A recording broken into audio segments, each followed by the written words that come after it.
Friends and respected teacher, principal ma'am, director sir, तो आज हम आनंदीबाई जोशी का रोल करने वाले हैं। उन्होंने अपने जीवन में कैसे संघर्ष किया अपनी लक्ष्य प्राप्त करने के लिए। तो आइए देखते हैं उन्होंने क्या क्या किया।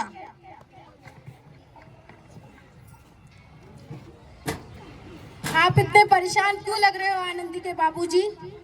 पार्वती, आखिर में एक बेटी का बाप जो ठहरा और अब वक्त आ चुका है हमारी बेटी आनंदी के हाथ पीले करने का, और आज से उसकी पढ़ाई लिखाई बंद। पर हमारी बेटी तो अभी केवल 9 वर्ष की है, उसके तो खेलने कूदने और पढ़ने के दिन है। देखो पार्वती, बेटी पराया धन होती है, उसे जितनी जल्दी विदा कर दे वही ठीक होगा। लेकिन देखो पार्वती, लेकिन कुछ नहीं।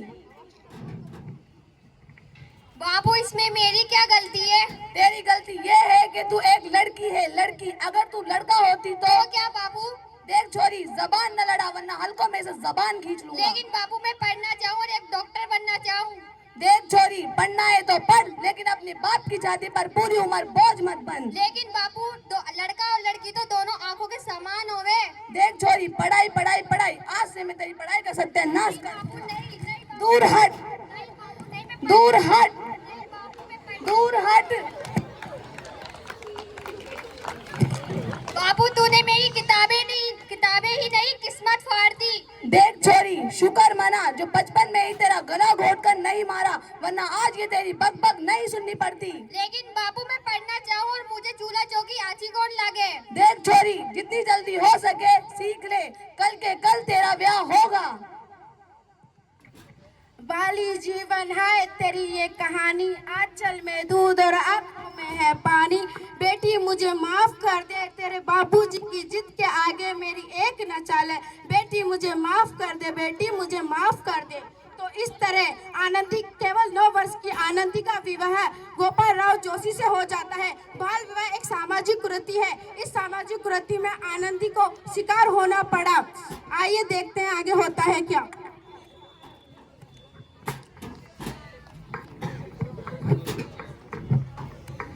क्या हुआ आनंदी, क्या हुआ? देखिए ना, इसे बहुत तेज बुखार हो रहा है। आनंदी, मुझे दिखाओ। आनंदी, इसका सिर तो अंगार की तरह तप रहा है, इसे तो बहुत तेज बुखार है। आप बिना कुछ भी बोलते हो, लाओ दीजिए इधर मुझे। माधव, माधव, वैद्य जी को बुला के लाओ। आनंदी, ये क्या कर रही हो? मैं इसके भगवान की विभूति लगा रही हूँ। आनंदी, ये सब अंधविश्वास है। नहीं, देखो, भगवान की कृपा से इसका माथा भी ठंडा हो रहा है और बुखार भी उतर रहा है। आनंदी, तुम भी ना।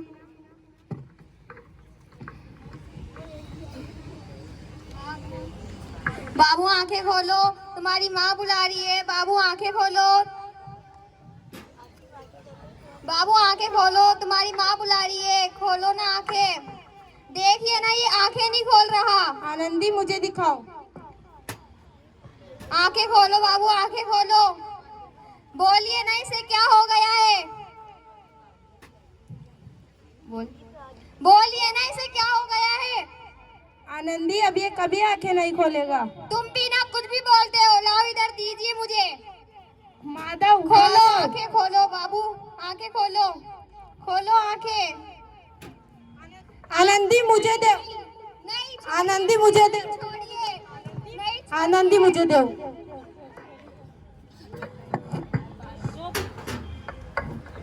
आनंदी, क्या हुआ? भगवान ने मेरा बेटा छीन लिया।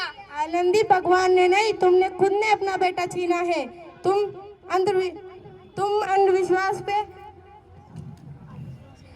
तुम पढ़ी लिखी होती तो इन सब पे विश्वास नहीं करती। आनंदी, तुम गंवार की गंवार हो। आनंदी, नहीं, मैं गवार नहीं हूँ, नहीं हूँ। अब मैं पढ़ूंगी और एक डॉक्टर बनूंगी। मेरी तरह किसी को अपना बच्चा खोना नहीं पड़ेगा। आनंदी, तुम पढ़ो।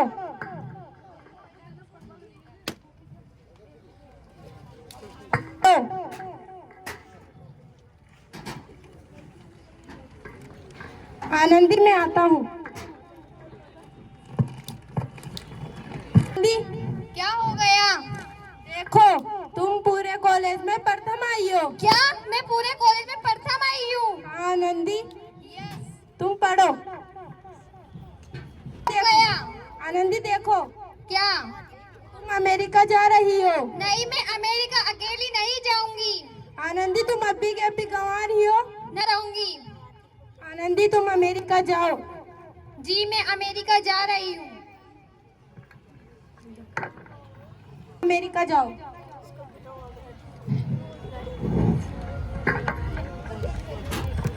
तो इस तरह 7 अप्रैल 1883 को आनंदी अमेरिका के पेंसिल्वेनिया के लिए रवाना हो गई। 3 साल बाद डॉक्टर ऑफ मेडिकल की उपाधि प्राप्त कर ली। और इधर आनंदी के पिताजी की तबीयत बहुत खराब हो गई है। आइए आगे देखते हैं होता है क्या।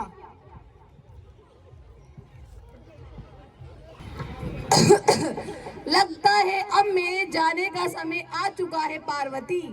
ऐसा मत कहो भाई, सुना है शहर की सिटी हॉस्पिटल में कोई डॉक्टर अमेरिका से डिग्री लेकर आया है। क्यों ना एक बार चल के उनको दिखा लिया।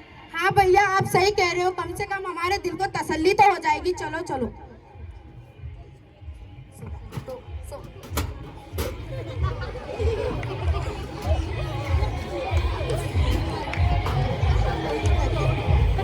इस मरीज की हालत तो बहुत ज्यादा खराब है।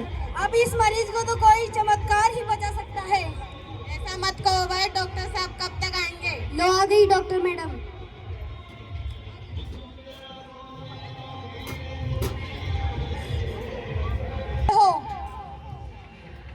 क्या मुझे बचा लिया गया है? मुझे डॉक्टर साहब से मिलना है। डॉक्टर साहब नहीं, डॉक्टर मैडम बोलो। Doctor madam. डॉक्टर मैडम कहाँ है? उन्होंने ही तो आपको एक नया जीवन दान दिया है। मुझे डॉक्टर मैडम से मिलना है। लो आ गई डॉक्टर मैडम।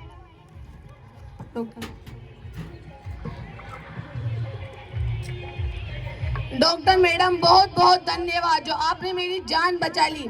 भला मैं गरीब आपको क्या दे सकता हूँ? मुझे एक वचन चाहिए कि तुम ये कभी नहीं बोलोगे कि लड़कियां पढ़ नहीं सकती और वो कुछ बन नहीं सकती। वचन? कैसा वचन? बस यही वचन दो कि लड़कियां पढ़ेगी और तुम कभी उन्हें रोकोगे नहीं। अरे श्यामलाल, तुमने इन्हें पहचाना नहीं? तुम्हारी बेटी आनंदी है। क्या मेरी बेटी आनंदी? आनंदी डॉक्टर बन गई? जी बाबू, मैं वही आनंदी जिसके लिए तुमने बचपन से सिर्फ चूल्हा और दूल्हा ही देखा है। आनंदी बेटी मुझे माफ कर दो, मैं तेरा गुनहगार हूँ, मैं तेरा अपराधी हूँ। आनंदी बेटी ना बाबू ना, हट जा बाबू। तूने बचपन से सिर्फ मेरे लिए दूल्हा और चूल्हा ही देखा है। आनंदी बेटी, मेरे जितना मूर्ख पिता शायद इस दुनिया में कोई नहीं होगा, जिसकी बेटी ने आज तक कुछ नहीं मांगा तो सिर्फ बराबरी का हक, वो भी मैं तुम्हें नहीं दे सका। उसके लिए मुझे माफ कर दो आनंदी बेटा। बाबू, मैंने तो तेरा सिर्फ एक बोझ ही उतारा है कि तूने मेरे लिए सिर्फ बचपन से यही कहा है, और लड़का और लड़की तो दोनों आंखों के समान होवे बापू। आनंदी बेटी मुझे माफ कर दो, मैं अपराधी हूँ तुम्हारा। अब मुझे पढ़ाई की अहमियत पता चल गई है कि पढ़ाई सबसे जरूरी होती है, चाहे वो लड़का हो चाहे वो लड़की। आनंदी बेटा, अपने बापू को माफ कर दो। अगर सुबह का बुला शाम को अगर आ जाए तो उसे बुला नहीं कहती। क्या बाबू? तो इस प्रकार आनंदी बाई जोशी ने न केवल अपने भरोसे और अटूट विश्वास से एक मिसाल कायम करी, बल्कि भारत की प्रथम महिला डॉक्टर बनी और उन लड़कियों को एक सुनहरा रास्ता दिखा गई जो जीवन में आगे जाके कुछ करना चाहती है। बेटी बचाओ, बेटी बचाओ, बेटी पढ़ाओ। एक साथ सब बोलेंगे, बेटी पढ़ाओ,